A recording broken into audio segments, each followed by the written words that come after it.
السلام علیکم ورحمۃ اللہ وبرکاتہ۔ ہم سب کے پیارے نبی حضور نبی کریم صلی اللہ علیہ وسلم نے ارشاد فرمایا کہ ہر انسان، ہر بنی آدم گناہ کا ارتکاب کر لیتا ہے، یعنی ہر انسان سے کبھی نہ کبھی کسی نہ کسی موقع پر کسی نہ کسی لمحے میں گناہ سرزد ہو جاتا ہے، وہ گناہ کے کام میں ملوث ہو جاتا ہے، چاہے جان کر یا انجانے میں۔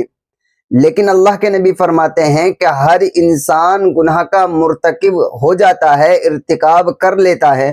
لیکن بہترین گنہگار وہ ہیں کہ جو گناہ کرنے کے بعد، گناہ کے سرزد ہو جانے کے بعد وہ اللہ تبارک و تعالیٰ کی بارگاہ میں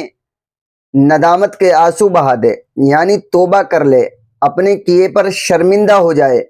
تو یہ بہترین گنہگار ہے، بہترین انسان ہے۔ اس لیے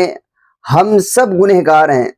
کہیں نہ کہیں جانے انجانے میں ہم سے غلطی اور کوتاہی ہوتی رہتی ہے، تو ہمیں اللہ کی بارگاہ میں ضرور بھی ضرور ندامت کے آنسو بہانے چاہیے، اللہ سے ہمیں توبہ استغفار کرتے رہنا چاہیے۔ اللہ تعالی ہمیں عمل کی توفیق عطا فرمائے۔